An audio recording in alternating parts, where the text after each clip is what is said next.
Hello, it's the Great Canadian Bagel here, coming to you with another update for the Canadian Federal Election Prediction Series. I apologize for the delay between videos, and I also apologize for the delay on my U.S. election postmortem. I've been busy in real life, and obviously, with the size of this channel, this is not my job. So, if I'm delayed making videos, no, they will happen eventually. If I promise it, it will happen. It might just take a while because I have to actually do things to make money, and that takes time. So, anyways, on to the meat and potatoes of this video. There's been a couple weeks since the last one, and not much has changed. Wow, whoa, whew. It's almost like in the middle of winter during a pandemic that the political landscape isn't going to change very much. Shocking. The only really notable changes that has occurred here is the Conservatives got a bit better position in the Maritime and Atlantic Canada, and Liberals got a bit worse. Not significant, but slightly. Similar story in Quebec, similar story in Saskatchewan and Manitoba. Mind you, the Liberals look like they're picking up a seat in Saskatchewan right now. I think that's just an artifact of polling uncertainty. I would not expect the Liberals to actually win a seat in Saskatchewan in an election right now, but the model says this, so maybe they would. And the Conservatives get a bit better in BC versus the Liberals. NDP, Green, other People's Party, and Bloc have been pretty constant. There's some fluctuation week to week in my updates, which I don't publish every update, but I do have them computed in a spreadsheet, which I suppose I could always link if people are interested. I mean, comment below if you want to look at a spreadsheet. It exists. I also, though, am skeptical, and so Alberta and Ontario, the two places where the Liberals have done better relative to the Conservatives, and like I said, every other party has stayed constant. It's pretty much just the Liberals and the Conservatives waffling back and forth right now, which you'll see in a minute when I go to the raw data. I'm not expecting this Alberta result to hold true, and actually Alberta and Saskatchewan are below 60% right now, so these technically should be the lighter blue color, but I'm expecting in an election that is wrong, and they will be above 60%, so I'm keeping them like this. That is my own editorialization. Same thing with Newfoundland. They're right now below 50%, so I could color them this lighter reddish shade like the rest of the Maritimes, but I'm expecting Liberals to get more than 50% right now based on all the other polling. There's not been a single poll, or there's the odd poll, like there's been a couple polls recently where they've been doing poorly in Newfoundland, but that could just be weird polling weirdness, because like I said in previous videos, there is a rationality check on how I view these things and how I set these up, because there's not been a single mechanism that there's been mechanisms that I would think that the Liberals would do worse in Newfoundland, but not in the last month. They were months ago and they didn't seem to change anything polling wise, but now they are changing things. Now polling in Newfoundland is changing a bit, so I'm a bit skeptical. But again, that could just be how I'm projecting numbers, because the Atlantic provinces are all bundled as a single province in a lot of polls.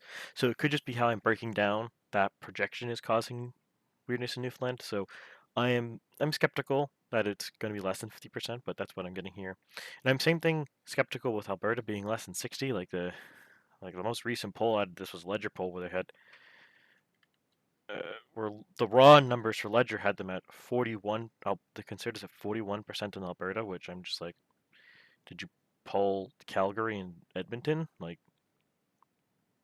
there's no way that Conservatives are only getting 41% in Alberta. And don't even think for a second that, for those of you who haven't looked at the polls, that, oh, maybe it's like People's Party or the Wexit Party or something like that siphoning Conservative support. Nope. By the Ledger poll, I believe it was like 3% are going to quote-unquote other parties. Actually, I can look at this in a second. 4%. So 45% are not voting for NDP, Liberal, or Green in Alberta according to this ledger poll, and it's like, no, that's not happening. That will never happen. Especially won't happen. And according to the ledger poll, I don't have this. I'm not bringing this up to you, but you can look it up. It's not that hard to find. Alberta's going to vote 32% liberal, and it's like, yeah, after gun bans, weak showing on the Keystone XL pipeline that got canned, which is going to devastate Alberta, forcing carbon tax on Alberta, which the Albertans don't seem to like. The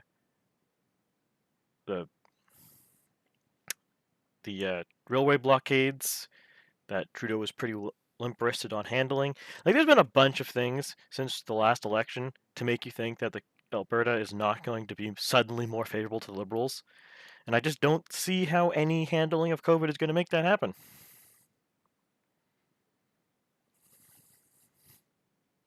I just don't buy it. And frankly, Ledger's the only pollster that polls Alberta consistently below 50% for Conservatives. So I think that's just an in-house bias. I don't think that's Ledger intentionally polling poorly. I think that's just because Ledger does an online polling base. I imagine more urbanites are on the polling base in Alberta than everywhere else. So it's going to overrepresent urbanites, and urbanites tend to skew left. That's just how it be. So that requires, what's the word for this? Polling aggregator common sense to be used when doing these things and actually looking at events going on in Canada. So this is how I'm coming up to this. I feel relatively comfortable about this projection. Maybe Conservatives could pick up a seat or two in Maritimes or Ontario or BC, and Liberals might not have these seats or vice versa. But I think this is a pretty comfortable position where it's going to be. I'm expecting the next election, which is probably going to be in the spring, we'll see a Liberal win would probably look similar to this. I don't see majority in the cards for Trudeau, especially with this goof up with vaccines. Doesn't matter, by the way, for anyone listening to this video, it doesn't matter whether the vaccine rollout goof up with Pfizer moving their production facilities. It doesn't matter if that's Trudeau's fault or not. All that matters is he should have been able to inform everybody that this was going to happen. Vaccine production doesn't just move suddenly one day. Not a one-day decision. That would be months lead-up time that he should have been aware of. So we shouldn't be in a situation where people don't have second dosages. So, yeah. Let's move on to the raw numbers. So, raw numbers here. We will scoot over from there a second. So we look at here, we can kind of see what I mean from the Jan 15. So pretty much across the board in the Maritimes, it's like 0.1, 0.2% more for the Conservatives and the opposite for the Liberals. NDP and Green have kind of waffled around, but not significantly. Week to week, it just kind of waffles, if that makes sense. Like, it goes up and down by little amounts, but it's pretty consistent. You'll see when I move over to the graphs here. Similar thing happening in Ontario and Manitoba, Saskatchewan. All the parties are kind of fluctuating around a mean. So basically, I think I'll do it this way because this will be easier. So these places, Newfoundland, PEI, Nova Scotia, New Brunswick, Ontario, Manitoba, Saskatchewan, and all the territories collectively, seem to be hovering around a fixed point, which I could compute, but I haven't bothered. And there doesn't seem to be much net movement for any party in any of these areas, other than maybe right now the Conservatives are getting a bit of ground in the Maritimes. But again, it's not a lot. It's not a significant amount of ground. I wouldn't expect suddenly, like, New Brunswick or Nova Scotia turning Conservative majority, or sorry, plurality. But they're gaining some ground there, it looks like, maybe, but very slightly. Well, where we are seeing some net movement is BC, where the Conservatives seem to be going back to the leading position in BC, which is the default position, and 50 bajillion party BC. I mean, actually, I think it's technically only 5-party, but in 5-party political landscape, the default position in the past has been Conservatives leading in BC, so it looks like they're taking that position. Alberta looks like the Liberals are gaining ground, but I don't believe that. And Quebec, if you look at these numbers, like 18.4, 18.7, 19, 18.8, 18.4, 18.7, it looks like it's kind of hovering around 18.7. But in the grander scheme of things, it does look like the Liberals are probably losing steam. It's not really captured well here in these polling averages, but if you actually look at the raw polling numbers that are computed into my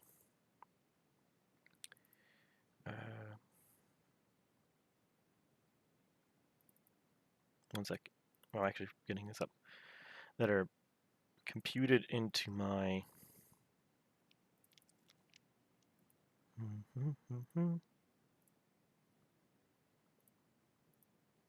here we go.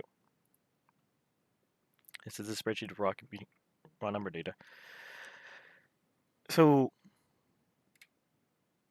as you can see, there's this column, this D column, is Liberals. So we have 40s, some high 20s, high 30s, high 40s, and as it goes down, the range of numbers for the Liberals in Quebec are tightening. But also it looks like their average is going down. Now they're getting 32, 31, 33 in their highs, 39 or 37. So their numbers are going down in Quebec.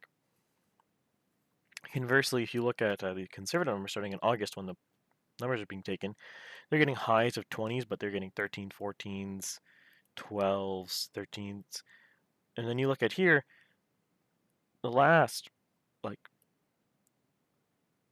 since October, the lowest the Conservatives have scored in a poll that's been used in my model was 14% in Quebec. And their highest point is 22 now. And that was from a Ledger poll, actually. So there is a lot. It definitely looks like there's movement here. If you look at the block in this column, there doesn't seem to be much movement. It's just kind of hovering around. They look pretty consistent. Same thing. Oh, shoot. That's not what I want to do. I don't know how that was. So you look at Green Party, it's pretty similar, and NDP, it's pretty similar. There's actually kind of looks like NDP's range is decreasing. But anyways, that's more detail about individually Quebec polling than I think is needed for the point of the video. But even with these regional fluctuations, the Liberals' numbers for the last 1 to 5 weeks. That's not actually 5 contiguous weeks. The last 5 times I've run the calculator have been roughly the same. When we're talking about third decimal place shifting in numbers, as in 3 of these updates, it's the same. Third decimal place is not meaningful. I would even say the second decimal place doesn't mean anything. I record many decimal places because I can, but if you're actually looking at these numbers, I would round to 1 decimal place. I think anything past 1 decimal place is irrelevant. We just don't have the precision in the data for that matter. And to be really stringent on this, none of the polls have a large enough sample size for any individual poll for even 1 decimal place to be statistically relevant or statistically significant. So taking a bunch of statistically insignificant first decimal digits and then averaging them should not give you a statistically significant decimal digit. So you should probably just round these to the nearest whole number. If we're really being technical, I don't, because I think it does help you spot trends, even though I would not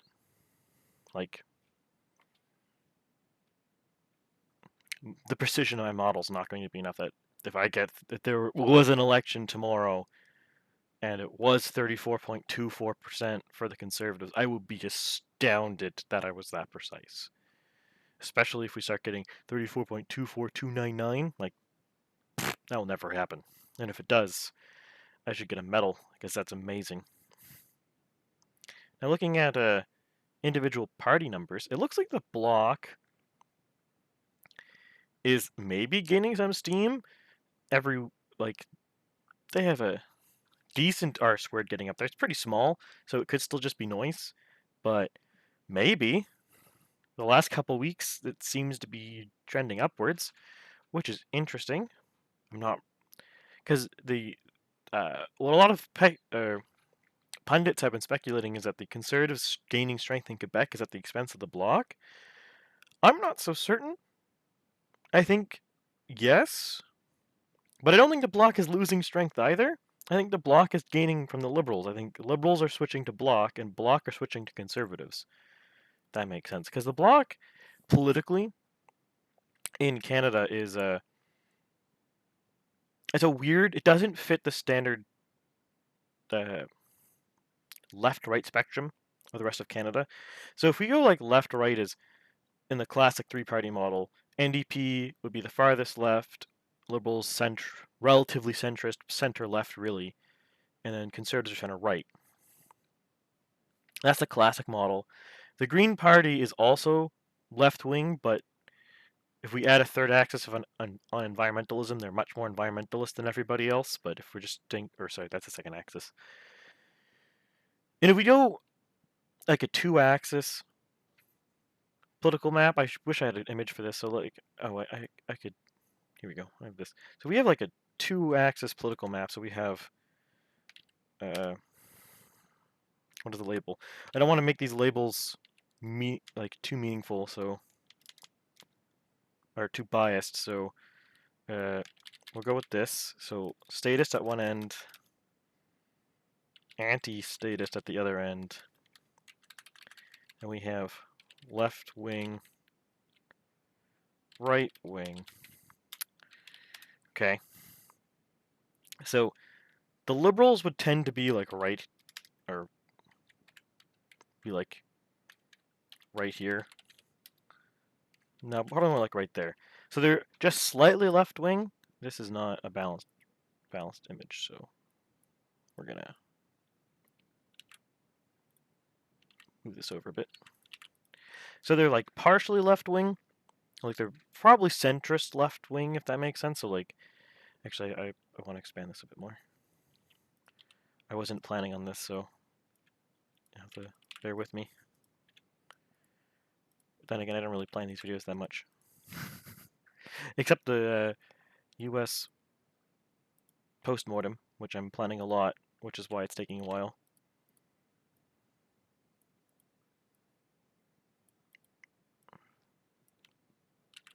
Okay, I think that's good.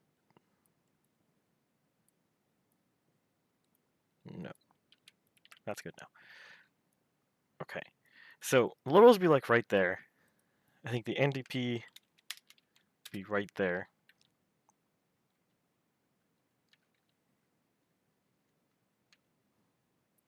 The Conservatives would be like right there. People's Party would be right there. Green doesn't really fit on this spectrum. I think Green would be like right on top of NDP, but if we had a third axis, which I can't demonstrate here, they would be more environmentalist. That's the wrong term. They'd be more, because environmentalist isn't quite right. They're more left-wing environmental. I guess if we had a third axis, which is just environmentalism, they're left-wing environmentalism. So I think that would make sense. And then Bloc is kind of weird. It doesn't fit on this graph because the Bloc is left-wing and statist in the sense that it state control over the economy, or more state control of the economy, state, right, like more state regulations, more things to redistribute wealth and all that kind of stuff. But at the same time, it's nativist, it's culturally conservative, if that makes sense. So when I say culturally conservative, I don't mean like typical things that people say when they say like social conservatism or something. So like uh, either like pro-life or for some reason uh, I'm blanking on one. Pro-life, gay marriage, anti-gay marriage, and there's one more that's like doesn't matter. You get the idea. Like those are the standard things people think of when they hear socially conservative. But this is not the bloc socially conservative in the sense it's like French culture, French language, French culture, uh, like preeminent, like preserving those two things. So they're anti-immigration, they're nativist, they're very, very, very pro-assimilation, they're anti, uh, they're relatively tough on crime for a party that skews left wing. So they're kind of hard to place on this. So I think what you're seeing is like the bloc. This is also the problem with left right, left wing, right wing, because this is combining politics and what's the word? Economics into one axis, which doesn't really make sense. Or well, cultural belief and economic belief in the same axis, which they tend to correlate, but they again in the bloc's case they don't. So I'm going to say like the bloc's probably like right here. Like from my understanding, what the bloc advocates, and they would be relatively environmentalist too, which you can't capture on this, or left-wing environmentalists, but they're in the left-wing column. So it's kind of a weird. The Canadian political spectrum is weird. You might be familiar with the political compass test, which instead of having like this, has it like conservative, liberal, NDP kind of thing, and like in this column. I don't believe that at all. I don't know how you could possibly describe the NDP as left libertarian. Have you looked at their policies? It's all about state doing something. That's not libertarianism. That's not left libertarianism. Same thing with the liberals. They're definitely not. Like maybe you could argue the liberals are like right there, but I think under Trudeau they seem to be doing a lot more NDP stuff. To be fair, the last time we had a liberal prime minister, I was too young to be paying attention to politics, so maybe I could be wrong there. But this is my rough mental image of where the parties are. I think you could probably argue the Conservatives could be like right there, or they could be right there. But there's some arguing on this. Obviously, this is putting it on an arbitrary map. So this is yes. I'm getting sidetracked. That's kind of my channel, though. Anyways, going back to the important things. Green Party, they're flat, super flat. Like, what is this? R squared is basically 0. There's no trend. Other than these amplitudes seem to be, like the amplitude of these fluctuations is narrowing. NDP, maybe they're going up, but they're fluctuating a ton, so who knows. Conservatives were definitely going up, but then we had these last two updates where they're going down. Pretty hard. I mean, okay, pretty hard's relative because the scale of this axis is tiny, I will note here. So these could be outliers, or it could just be a trend that the conservatives are going to be more like a parabola. Maybe. But yeah, that's where we are. Liberals still firmly in the lead, 1.7% by my model. Unlikely they're going to go down. It does not seem to be losing ground for some. They're firmly in the head in the places that matter. So it looks like they're going to maintain their lead. And there does not seem to be any path to majority for anybody. And there does not seem to be any path to someone other than liberals forming government. So that's where we are on January 24th. Otherwise, hope you all have a good week. I don't know when I'll post the next video, but it will happen eventually. Have a good day.